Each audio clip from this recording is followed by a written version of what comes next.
There we go. Let's try that again. Welcome, everybody. I, Councilmember Tola Martz, call the February 22nd, 2023 City Council Services, Safety, and Parks Committee meeting to order. There are multiple public comment opportunities at tonight's meeting. There's a general public comment opportunity at the beginning of the meeting, or you can make comments after the presentation and council question and answer periods in tonight's agenda items. Members of the public may address council at this time, in person or virtually. We don't have any members of the public here with us in person. If anybody signed up in advance to make comments, they'll be called on first. Do we have any members of the public with us? I can keep going on this if we do. Chair Martz, we have no virtual attendees. Well, if we do, I will come back to the process, but because we do not, I will move along. We have next on the agenda, we have approval of minutes. Chair Martz, I move acceptance of the minutes of January 23rd, 2023 as presented. Do I have a second? Second. Any discussion? All in favor say aye. Aye. Opposed? That passes by unanimous consent. The first item that we have on the agenda is ID 1354, City Hall and Issaquah Police Access Control Project, and we get a presentation from Chief Schwan of the IPD and Tim Schaefer, IT Supervisor. So welcome. Chief, always good to have you here.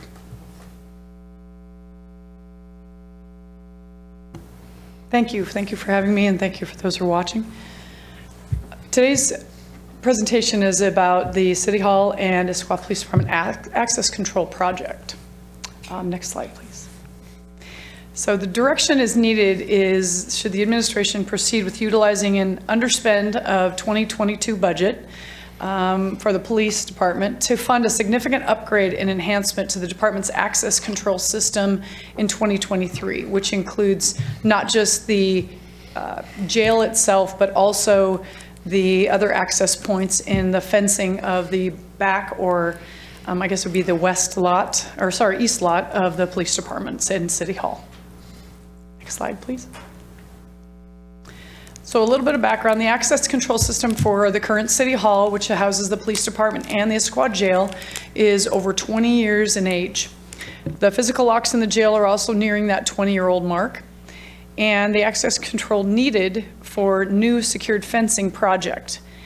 Safety is our top priority, and to elaborate a little bit more on this, not only they're 20 years old, it was brought to our attention towards the end of last year that there are some system problems that are going on, and the safety is multiple-fold here, to where in the jail there's current access controls that on the board electronically might say that a door happens to be unlocked when actually it's locked, or there might be one that says it's locked, but it's not. So that becomes problematic when you have, like as of today, our population was 61 inmates in our jail in our city. And so having that with a staff ratio of 2 to 3 becomes problematic. And for everybody's safety, not just in the jail, the inmates themselves who are housed there, as well as our community, that's important that we have the right access controls and knowing when the doors are locked and when they're not. The second piece to this is also our fencing. We are one of the very few agencies or police departments that don't have secured parking for their staff and for the police cars themselves. So for example, when a car's been parked, we found people in between patrol cars during the day because anyone can walk through. It's near an open park, thoroughfare. People try and drive through there when it's horrible traffic sometimes. When we have people coming to drop inmates off or prisoners at our jail, and none of that area is secure currently. So these also, and this funding will go to those access points, which are accessing to those parking lots, both on 2nd Ave and Sunset. To the fencing would be fully, and then it would also be for access control on a man gate that would go through from the parking lot through, so people once parking there, because we've had people and our staff sometimes leaves at all hours of the night when they get off shift. And so we've had dispatchers and other people approached by unsavory characters in and out of the evening hours as well. So safety is the biggest priority in this whole project. Next slide, please. Thank you. The project would include, like I said, access control and video surveillance and intercoms for police facilities and vehicle parking areas. That's the majority of all the entrance points because the intercoms are very antiquated, as well as the new part where the fencing is, which would secure the officers and all the staff from City Hall, specifically the jail and police department staff that park in that back lot.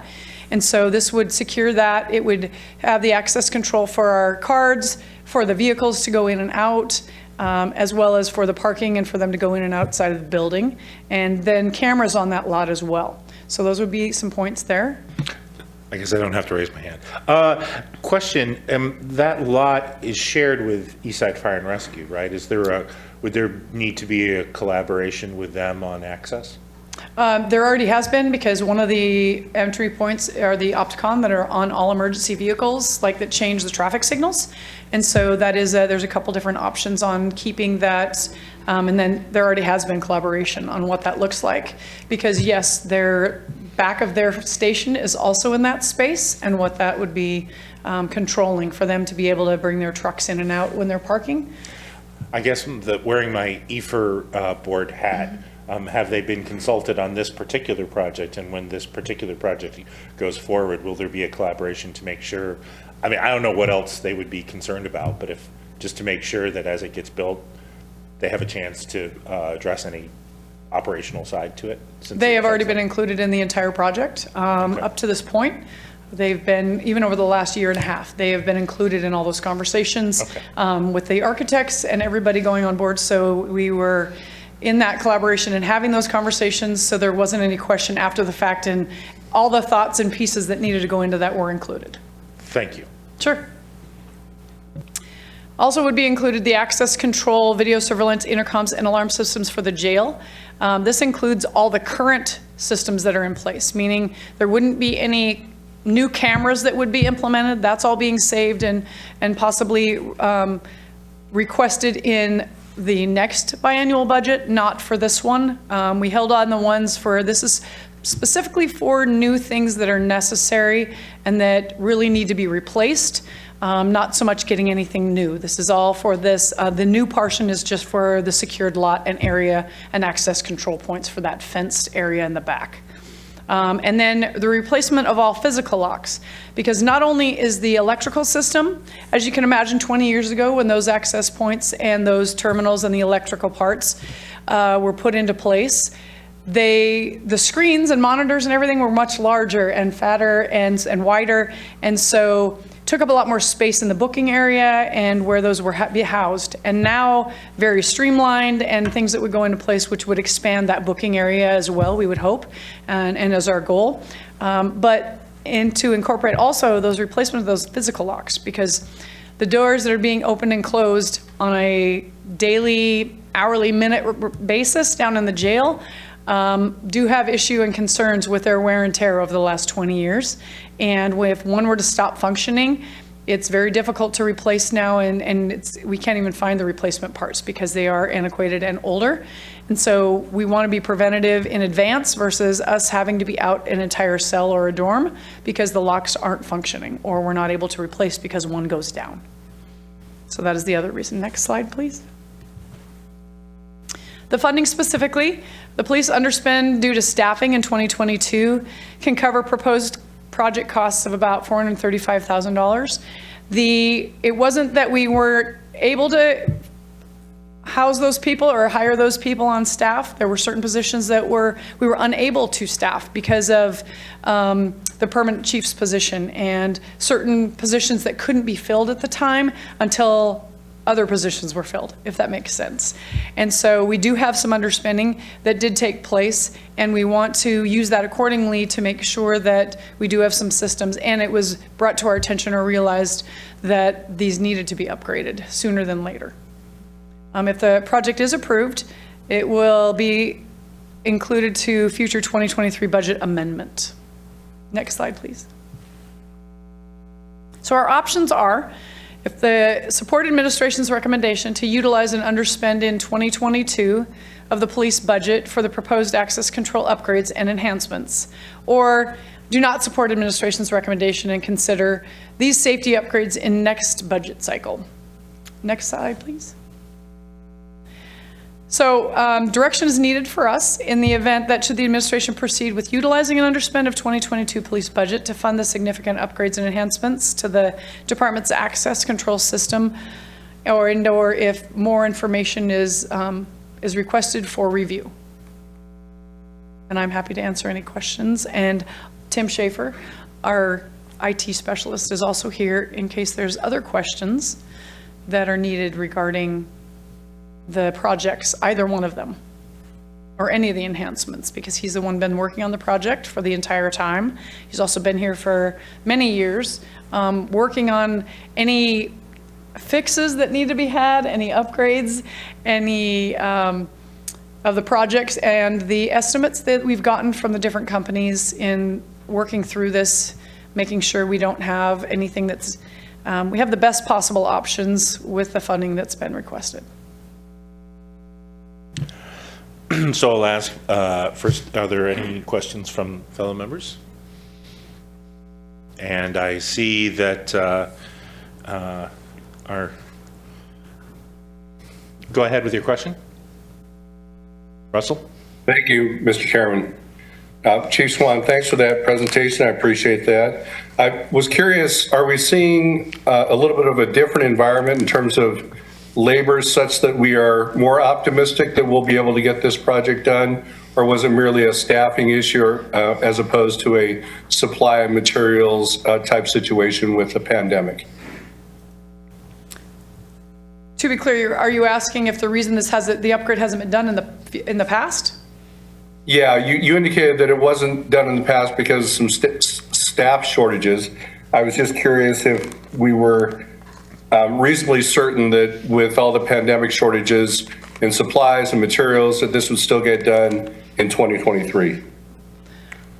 That's my, I may have misspoke. It wasn't that the work was not done due to staff shortages. It was recently found that these upgrades were needed, and it had been such a long period of time. I started to have conversations with our IT department in the last 6 months and realized, number one, as far as the internal locks for the jail itself, physical and the electronical system, was brought to the attention. We were talking and discussing about the access control panel for the east lot to be continued and followed through with, and that project moving forward. And when we had those conversations, it was realized how old the actual locking system was.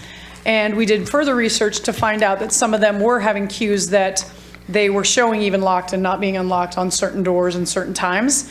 And then that discussion developed further.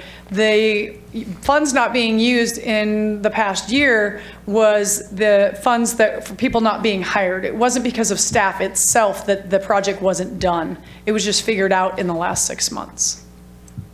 I'm sorry, I probably wasn't, well, I probably wasn't clear in my question. I was referring more to the fencing project and whether or not we had reasonable confidence that we would be able to get it done given the shortage of materials that we were seeing during the pandemic. If you could speak to that at all.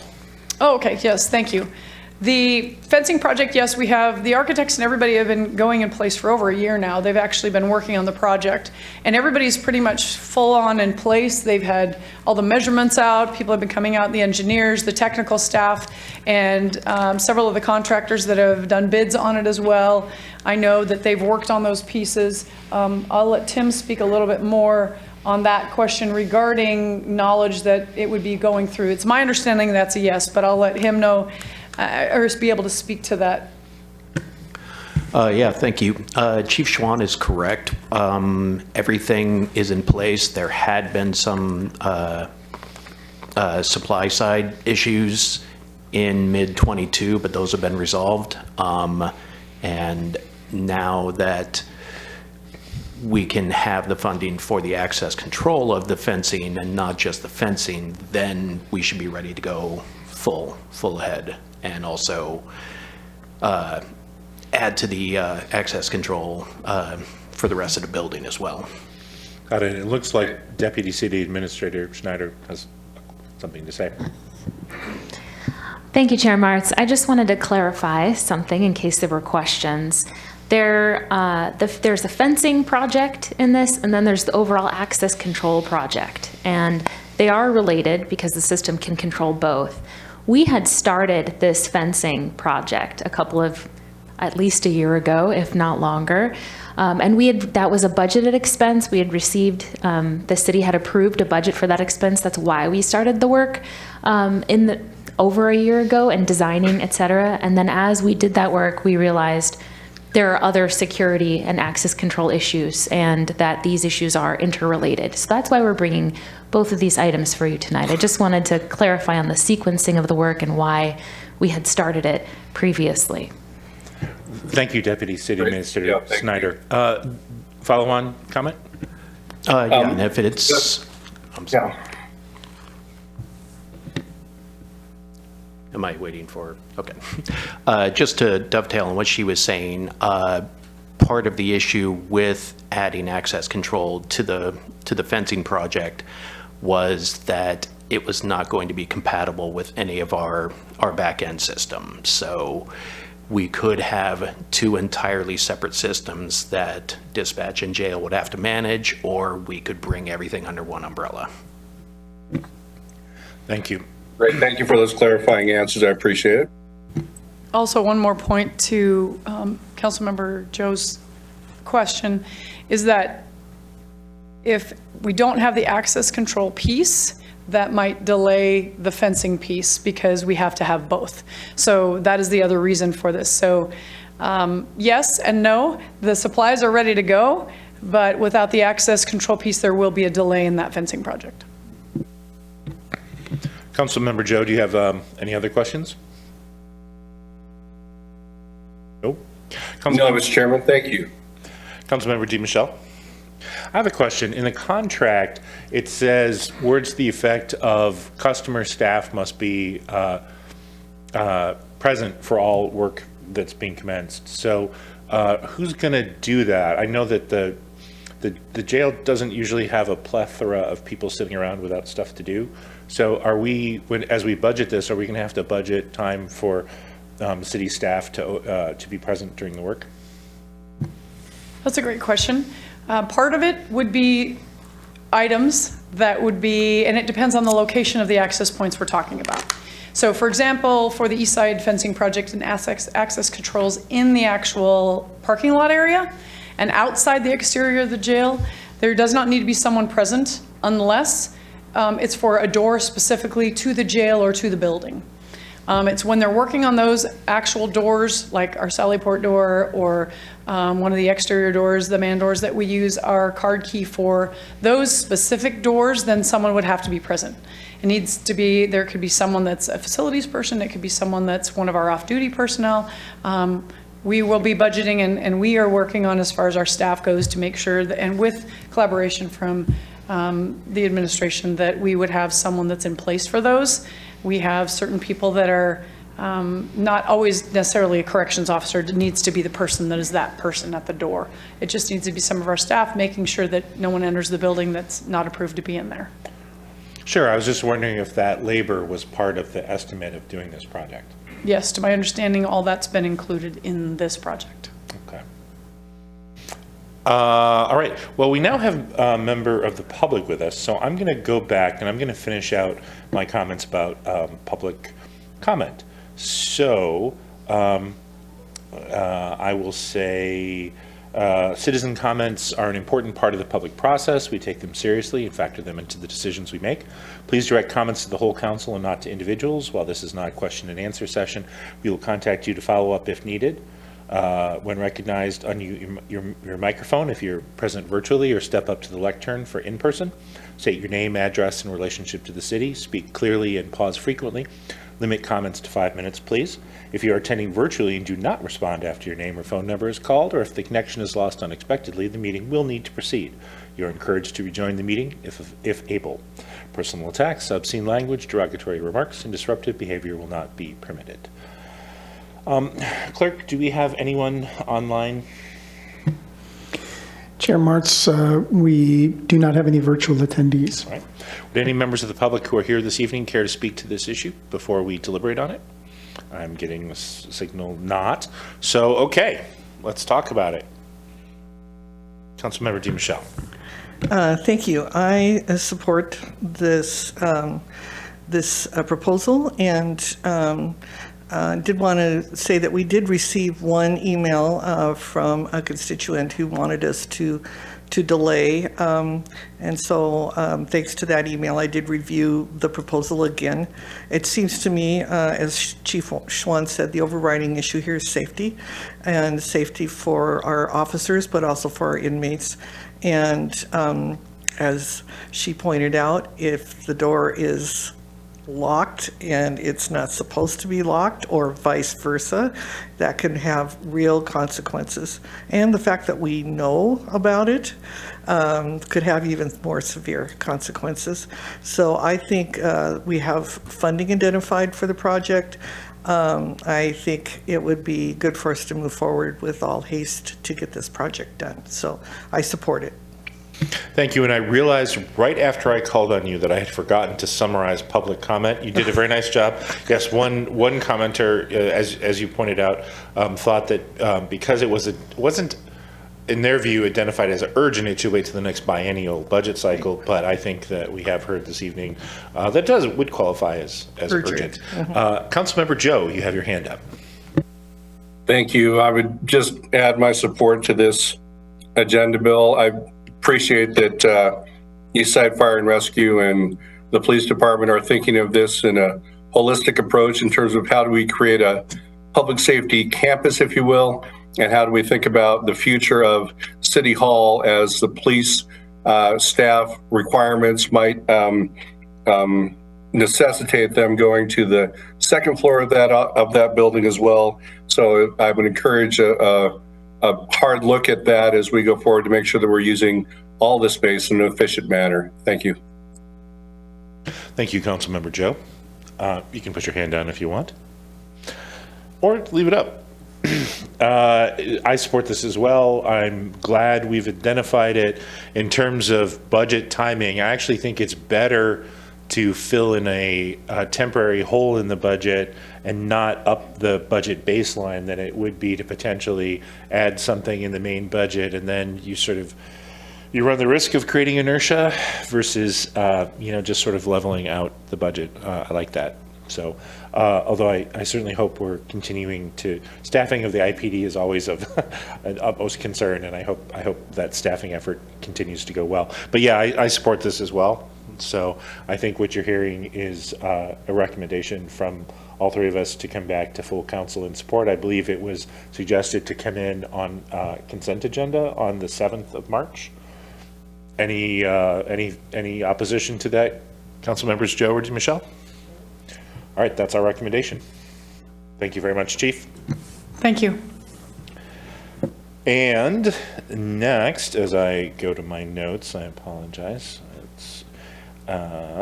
Next up, we have ID 1388, Emergency Rental Assistance. This is going to be presented by Monica Negrilla, our Human Services Manager. Monica, welcome to the podium. Good evening, council members. Nice to see you tonight. This is Monica Negrilla in Human Services. Give me just a moment to start sharing my screen here. Oh, I should press the share button too. And there we are. Okay. So as you mentioned, we are coming to you tonight with a discussion on emergency rental assistance. In particular, we are seeking your direction on a draft proposal that would supplement funding for rental assistance by $200,000. And this is an ask due to the increased need that we heard from community members, in particular our nonprofit partners, and also a decrease in donations that they have been experiencing.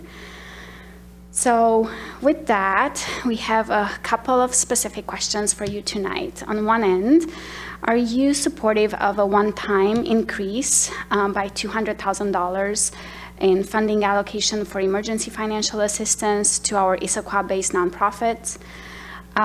Second, are you supportive of considering utilizing sales tax revenue funds, also known as House Bill 1590 dollars, for this purpose rather than using general fund dollars?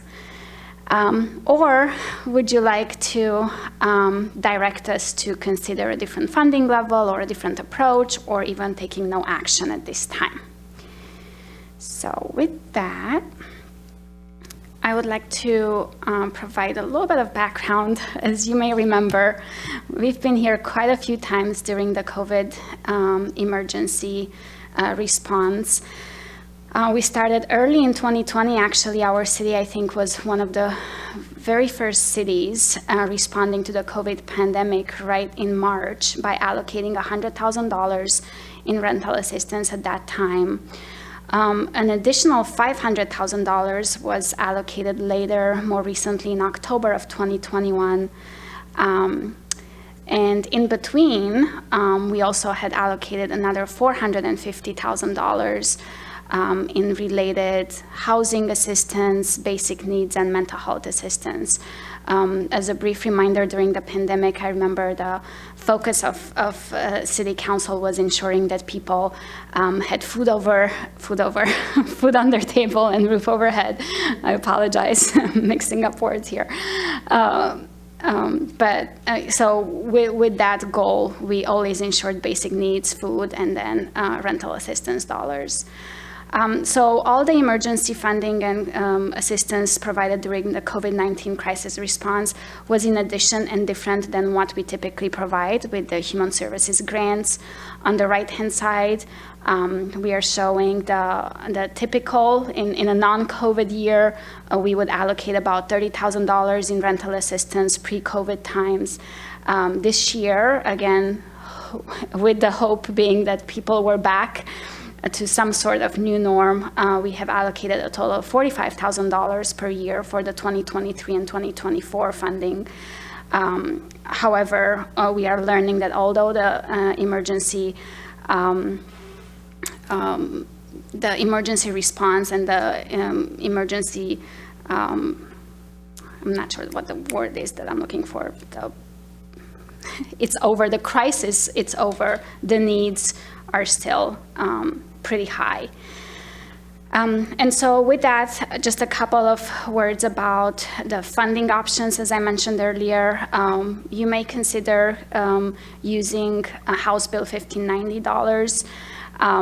The legislation for those sales tax dollars states that up to 40% of that revenue may be used for operation for programmatic needs, especially for services, delivery, evaluation of mental and behavioral health services, as well as housing-related services. I have a question about that. First question is, how much are we talking about? What is the 40% of the 0.1%? What is that amount per year? So currently for 2021 and 2022, we have revenues from that sales tax. We have $4.4 million. So 40% of that. Wait, I'm sorry. It's 4.4 million per year? No, it's 2.2 approximately, depending also of the sales. But in 2021 and 2022, we had about $2.2 million per year. So totally for the 2 years, we have currently available 4.5. So the 40% of the 0.1 works out to be approximately 2.1 or 2.2 million per year. Yes. Okay, thank you. No, I'm sorry. Not 40%. The entire 0.1 tax sales, it's $4.5 million. So 40% of that $4.5 million. Wait, okay, but per year. Oh, yes. So the 0.1% is $2.1 million per year. Yes. So the 40% of that would be roughly 800,000, a little over Exactly. 825, something like that? Yes, per year. Per year. Yes. Okay. Thank Okay, you. I'm sorry, I did not hear you. We were saying the same thing in different thing. The second part of that question is, what are we anticipating that those funds are also going to go for Opportunity Center costs? What are we Yes. anticipating the Opportunity Center will cost per year when it is up and running out of that $800,000 per year? Great question. I see Deputy City Snyder. Administrator Snyder. Thank you. So at this point, we have been talking about using some of those funds to help with the initial construction costs of the Opportunity Center. And we are still awaiting an updated estimate on what those costs may be. So at this point, the latest estimate we have, and we know that it's outdated, suggests that we may need $2 million worth of this fund to As a help. one-time or as a? As a recurring? one-time. Okay. Yep, as a one-time. And so we've been saving up some of this fund balance and rolling it over year, somewhat in anticipation of that need for the Opportunity Center. The other thing I would like to mention that I think is pertinent to this conversation is that while we have been amassing that fund balance, we know that we've been tracking on using some of those dollars for the Opportunity Center.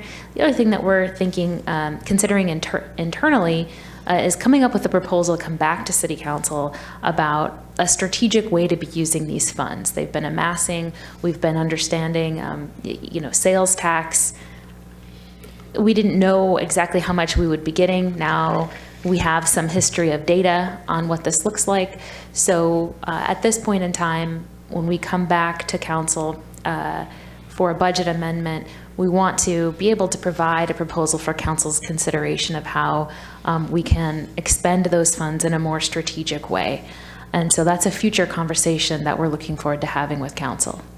So in the 0.1%, and thank you for that explanation. So in the 0.1%, there's the 40% that can be used for the reasons that are on the board right now. Remind me what the other 60% can be used for? It's for typically goes to capital and can be for a variety of things, including affordable housing or housing-related issues for behavioral health and homelessness. Again. Well, that's some of the things that are also in the 40%. So it's a sort of a superset of what's available in the 40%, but So the 40% is more service-related, 60% is more capital. Operational versus capital. Okay. And just remind me one last time, how much do we have socked away on this, the 40% on the operational side, and how much do we have socked away on the 60%, the capital side currently? Councilmember, unfortunately, I'm not sure on the exact number that we have in the undesignated fund balance versus the 40%. the portions that we also have allocated, because some of these funds, as you may recall, we anticipated using towards the Motel 6 pilot project. Right. So some of these funds we have budgeted, and I'm not exactly sure how much of the undesignated fund balance there is between the 40% and the 60%. I have a concern, right? I have a concern between the Motel 6 project and what we're talking about today and what we will probably need to do for the Opportunity Center soon. I'm worried that I don't have a good visibility today what we can afford to spend today from what you've just said. And I may be getting a little ahead of myself, but that's why I'm asking these questions.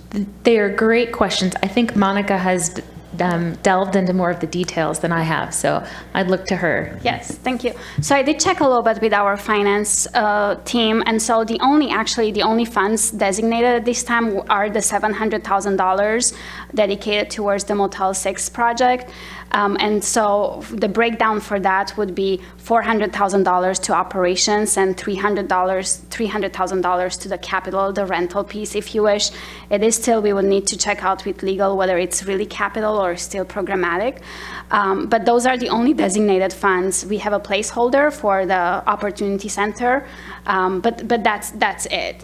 And that's also one of the reasons why we did not want to propose a higher amount than $200,000 tonight, just because we did not have the council conversation, on the bigger picture level on how and towards what to address that money. But so far, those are the only dedicated funds. And then one last detail I want to mention, the $4.5 million that we mentioned, those were for 2021, 2022.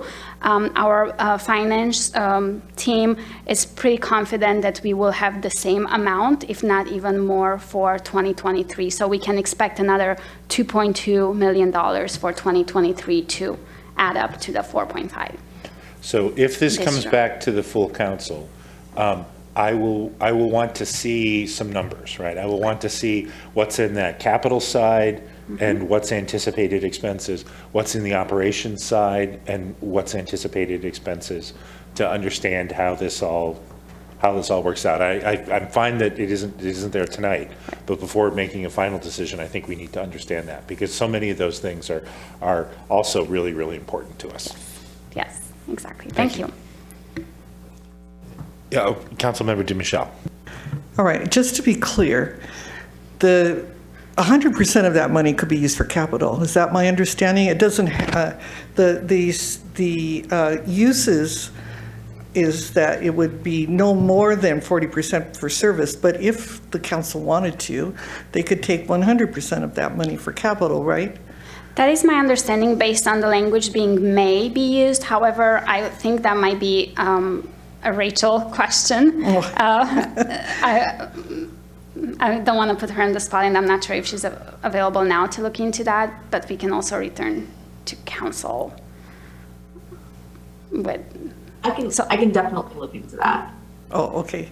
It just it seems to me, I've always heard that there was some flexibility in using operational, but that the intent was for capital. And so we would need to look at, in terms of developing a strategic plan for that particular fund, we would need to look at how much of it we wanted to spend on capital and then. How much on programmatic? Right, exactly.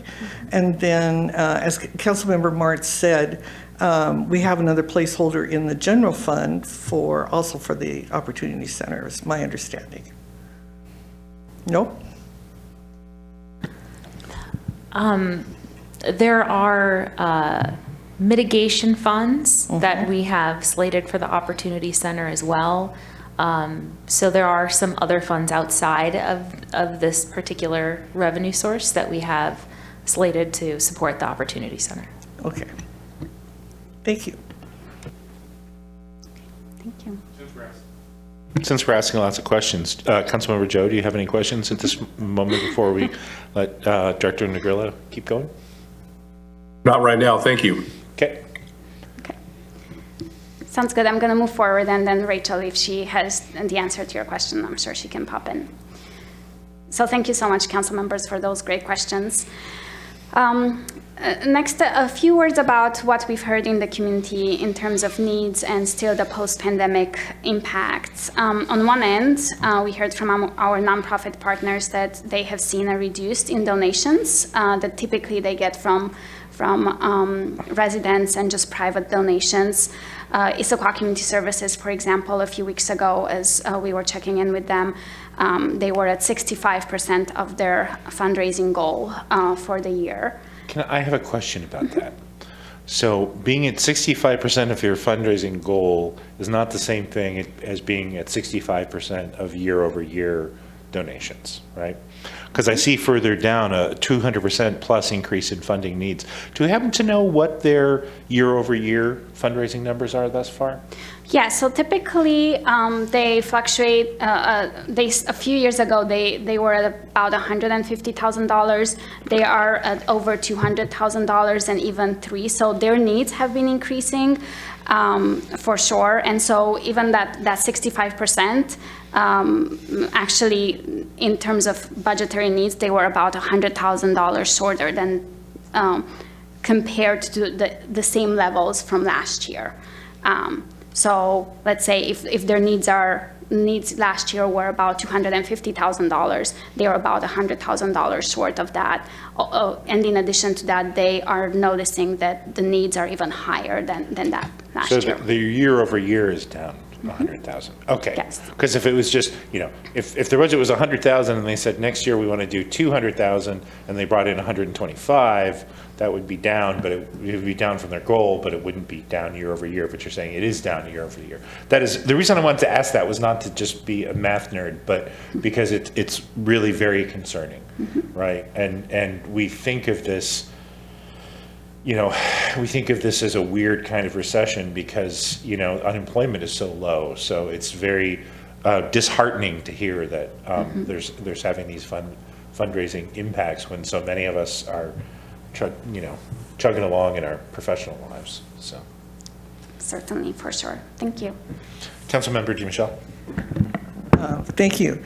I think we also need to think about the increasing need. And the Issaquah Food and Clothing Bank, for example, just put out statistics saying that their fundraising is down, I believe it's 35%, but their need is up 45%. Exactly. And so looking at the fundraising picture and the monetary, there's also how much need are they recording? And I would also ask how many people are being turned away that they can't serve because, I volunteer at the Food and Clothing Bank and sometimes those shelves are pretty empty these days.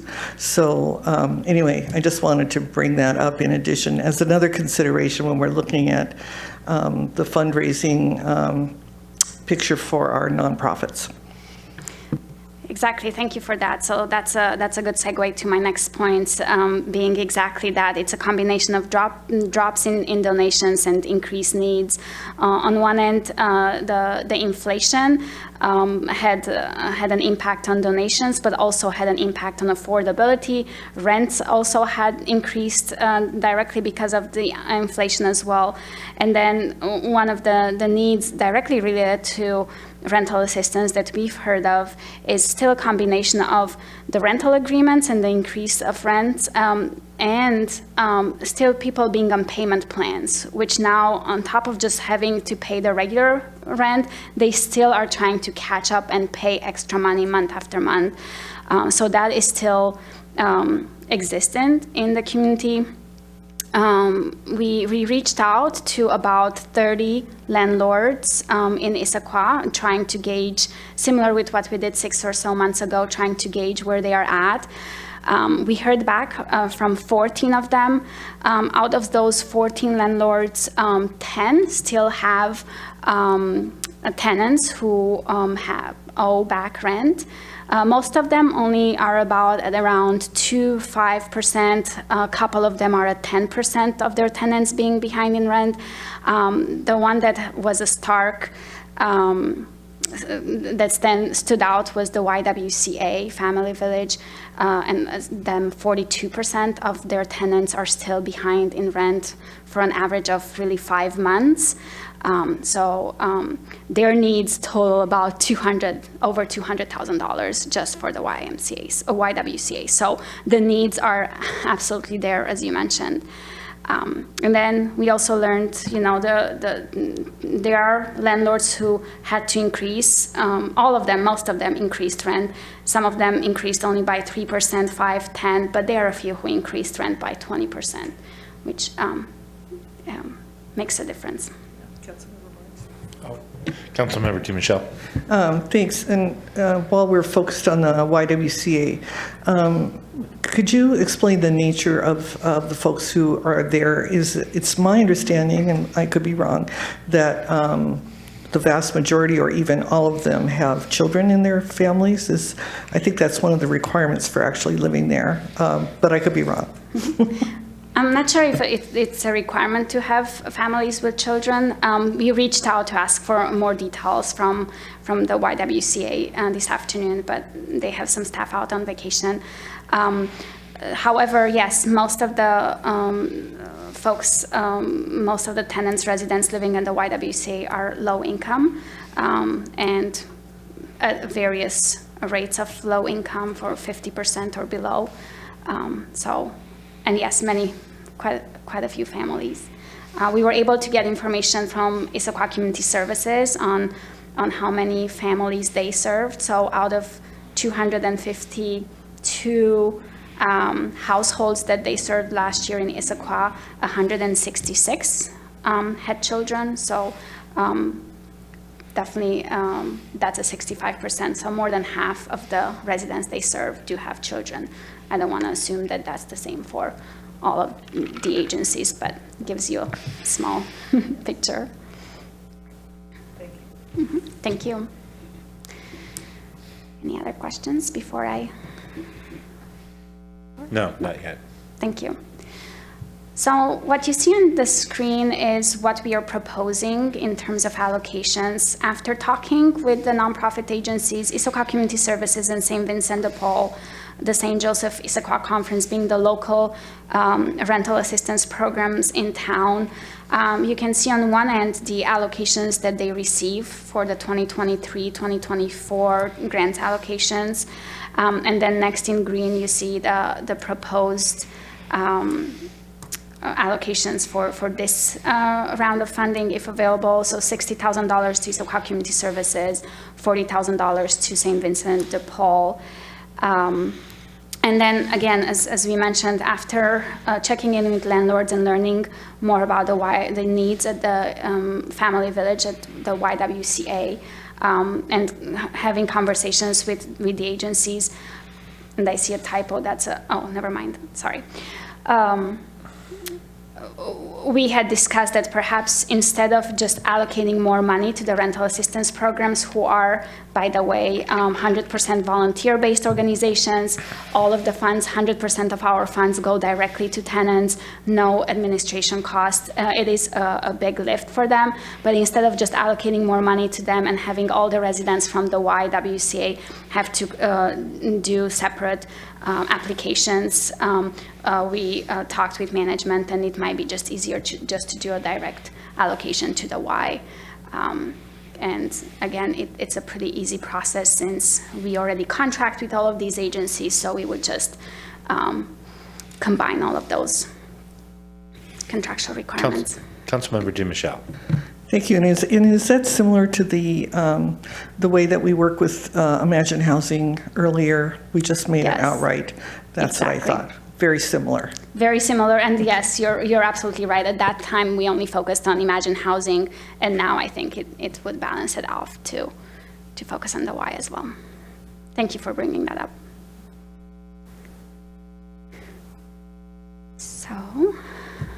So that takes me to, again, our questions for you tonight.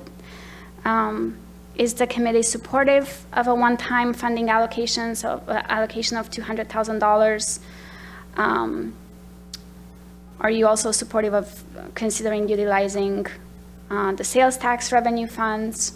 Or would you like to direct us to consider different funding levels or a totally different approach, or recommending taking no action at this time? Does that conclude your presentation? Yes. Do we have any other questions before we take public comment? Councilmember Joe. Thank you. This may be a question more for our finance department, but I was curious if we were seeing the same level of sales tax as we had seen in prior years. You indicated that it was about $2.1 or $2.2 million that was kind of supporting this fund. Do we have any indication of sales tax revenue and whether or not it's been at the same level or going up or going down? So far, yes. So far, based on checking in with the finance department, they were expecting so far in the year that levels are going to be about the same.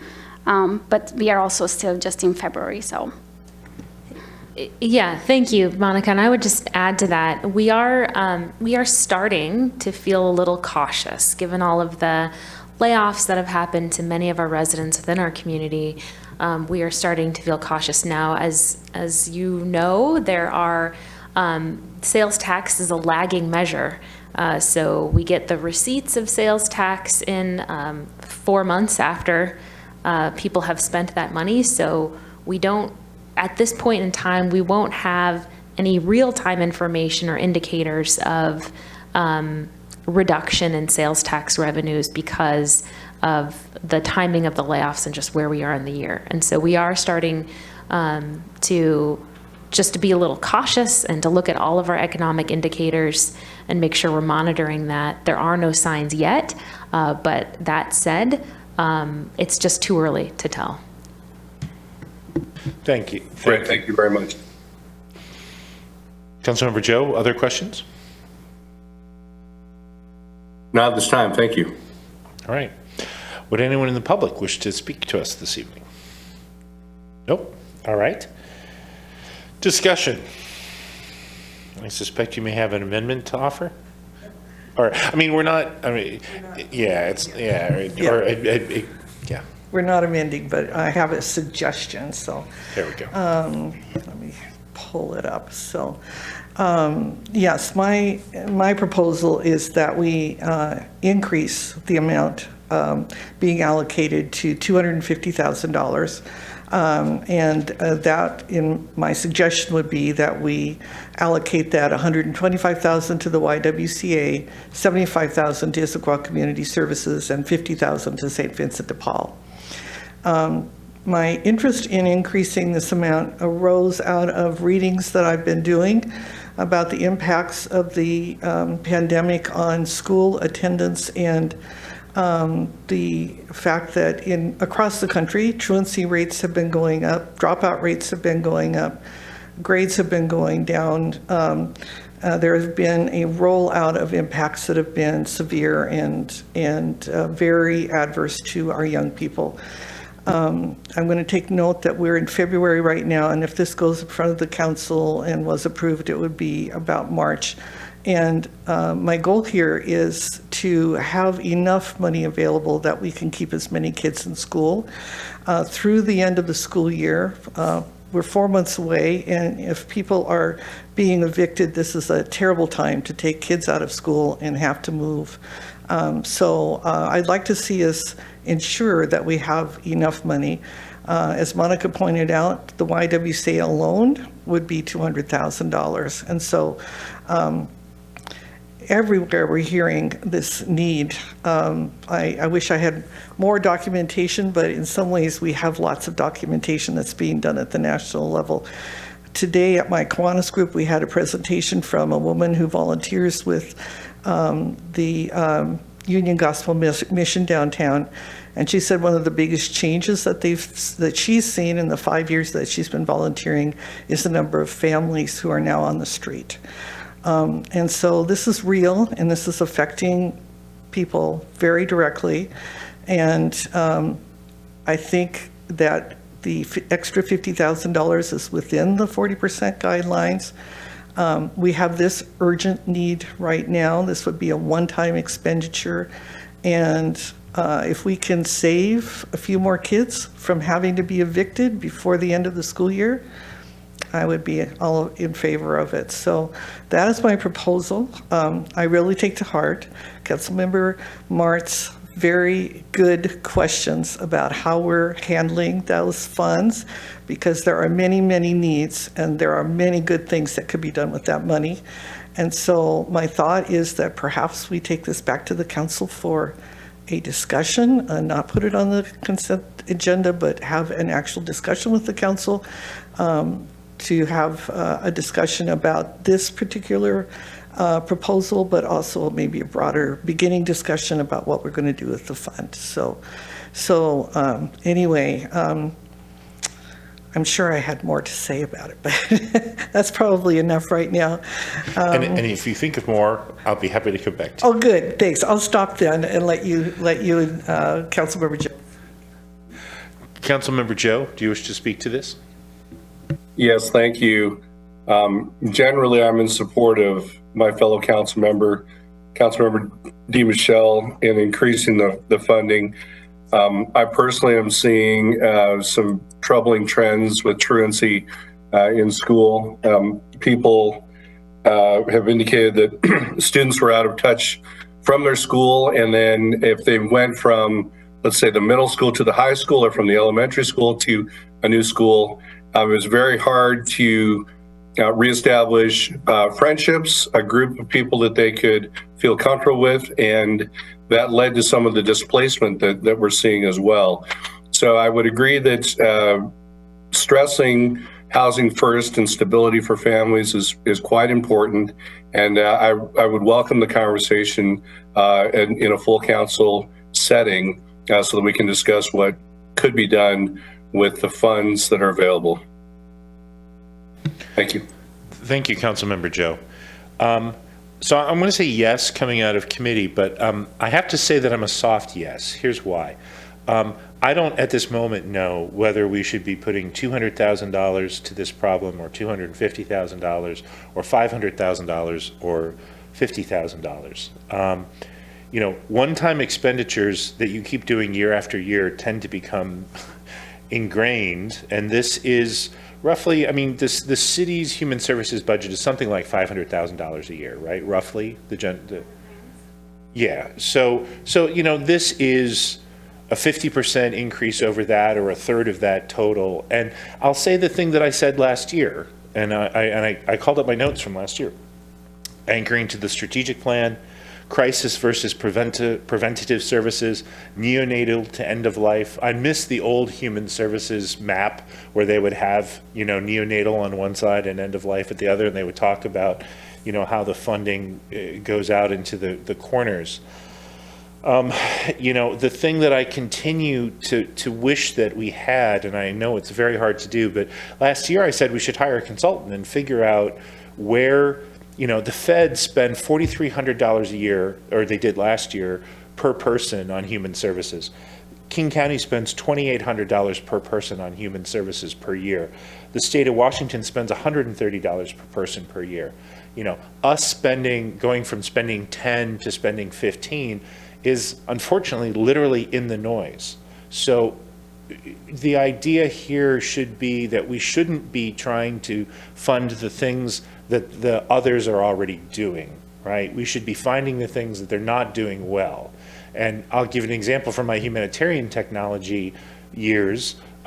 You know, the international aid organizations weren't doing a very good job with malaria because it wasn't a very exciting disease to be trying to deal with. But the DALYs, the number of average life impacted on malaria is really high, but they spent tons of money on HIV because the mechanisms are in place to fund for HIV prevention, and because it affects differently. You know, this was an area where you could find areas where the big guys weren't so involved and make real impact. And I said this a year ago, and I still feel the same way.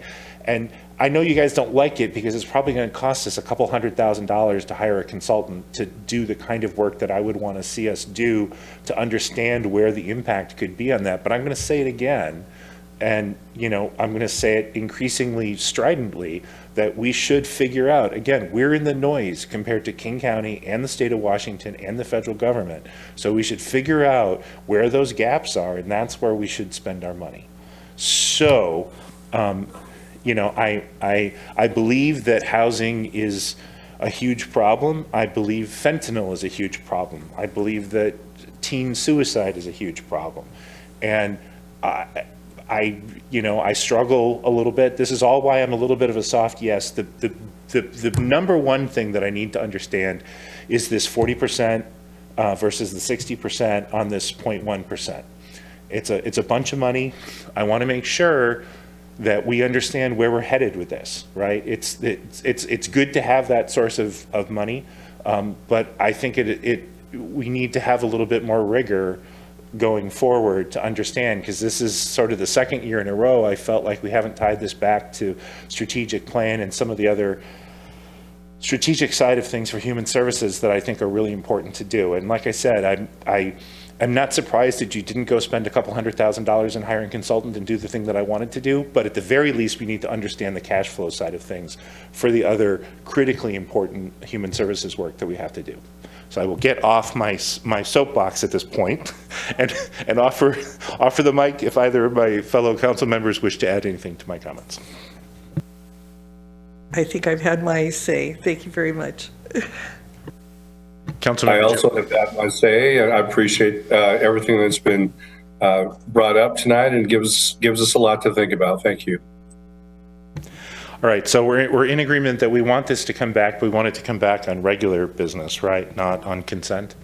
And does the administration understand what the council would like, or what this committee is recommending that you come back with informationally to the full council?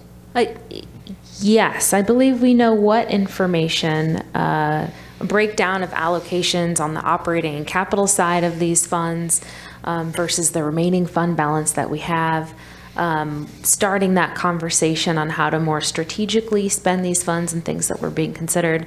I think in the previous conversations we've had about these funds, we have been waiting on the Opportunity Center and the estimates for that. So we should have those estimates this year, which is really going to be helpful for us. So all of that is great. We have had a question also from Councilmember DiMichele. Can all of these funds be used for capital expenses? I heard that question. There was a question also on trying to understand how many of the households who could receive this funding, how many of them may have school-age children, understanding that. So I think we've heard all of those questions. My question, is there something I missed? No, it's a thought I just had, and that was, could we have a pro-con on chart on 200,000, 250? Would that be, is that a fair thing to ask or not?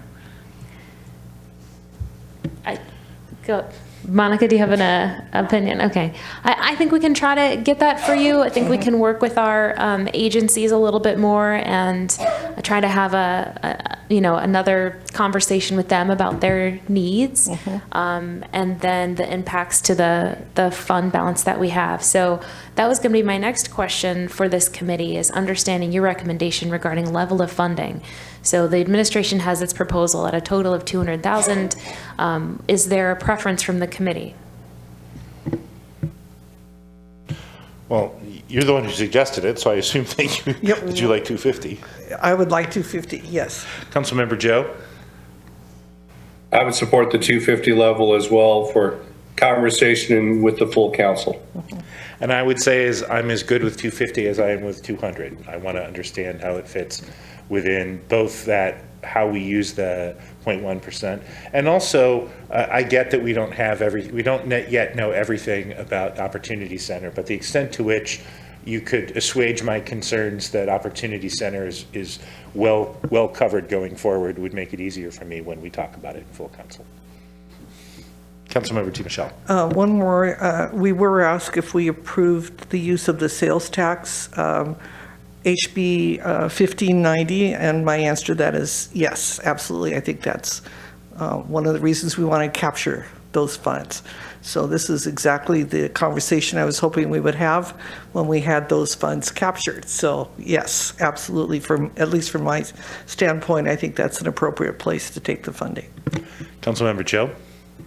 I also echo that support of using the sales tax revenue funds from HB 1590 for this purpose.